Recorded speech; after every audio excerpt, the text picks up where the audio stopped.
Hi friends, welcome to my KSY inform YouTube channel. ಇನ್ಯಾರಾದರೂ ನನ್ನ ಚಾನಲ್ನ ಸಬ್ಸ್ಕ್ರೈಬ್ ಮಾಡಿದ್ರೆ ನೋಡ್ತಾ ಇದ್ದರೆ ಪ್ಲೀಸ್ ಒಂದು ಸಬ್ಸ್ಕ್ರೈಬ್ ಮಾಡ್ಕೊಳ್ಳಿ.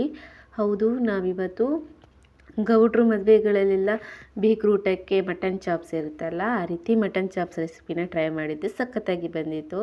ಇದನ್ನು ಮಾಡೋದಕ್ಕೆ ಮೊದಲಿಗೆ ಫ್ರೈಂಗ್ ಪ್ಯಾನ್ಗೆ ಒಂದು ಸ್ವಲ್ಪ ತುಪ್ಪ ಹಾಕ್ಕೊಳ್ಳಿ.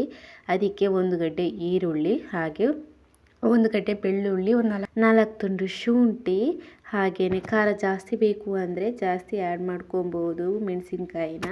ನಾನಿಲ್ಲೊಂದು 6 ಮೆಣಸಿನ್ಕಾಯಿನ ಹಾಕ್ಕೊಂಡಿದ್ದೀನಿ. ಖಾರ ಬೇಕು ಅಂದರೆ ಜಾಸ್ತಿ ಆ್ಯಡ್ ಮಾಡ್ಕೊಳ್ಳಿ. ಇದನ್ನೆಲ್ಲ ಫ್ರೈ ಮಾಡಿಬಿಟ್ಟು ಮಿಕ್ಸಿ ಜಾರ್ಗೆ ಹಾಕ್ಕೊಬೇಕು.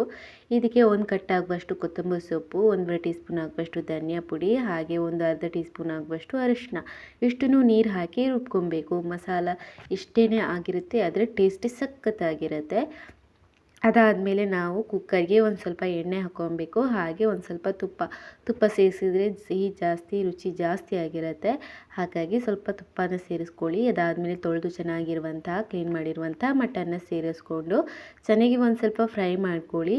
ಇದಕ್ಕೆ ಉಪ್ಪು ಅರಿಶಿನ ಜೊತೆಗೆ ಸೇರಿಸ್ಕೊಂಡು ಹಾಗೆಯೇ ಫ್ರೈ ಮಾಡ್ಕೊಳ್ಳಿ.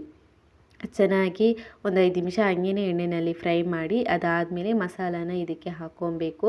ಮಸಾಲಾನ ಹಾಕ್ಬಿಟ್ಟು ಅದನ್ನು ನೀರು ಹಾಕ್ದಲೇ ಹಾಗೇ ಒಂದು ಸ್ವಲ್ಪ ಮಿಕ್ಸ್ ಮಾಡ್ಕೊಳ್ಳಿ. ಅದಾದಮೇಲೆ ನಾವು ಇದಕ್ಕೆ 1 ಕಪ್ ಆಗುವಷ್ಟು ಕಾಯಿ ತುರಿನ ರುಬ್ಬಿಟ್ಟು ಅದರ ಹಾಲು ತೆಗೆದ್ಬಿಟ್ಟು ನಾವು ಇದಕ್ಕೆ ಸೇರಿಸ್ಕೊಬೇಕು.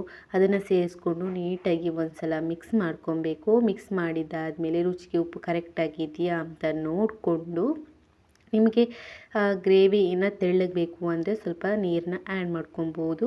ಅದಾದಮೇಲೆ ಕುಕ್ಕರ್ ವಿಷಲನ್ನ ಮುಚ್ಚಿಬಿಟ್ಟು ಒಂದು 6 ವಿಷಲ್ ಕೂಗಿಸಿದ್ರೆ ಆಯಿತು. ಟೇಸ್ಟಿಯಾಗಿರುವಂತಹ ಮಟನ್ ಚಾಪ್ಸ್ ರೆಡಿ ಆಗುತ್ತೆ. ಸೇಮ್ ಗೌಡ್ರ ಮನೆ ಮದುವೆ ಬೀಗ್ರೂಟದಲ್ಲಿದ್ದ ಹಾಗೆ ಇರುತ್ತೆ.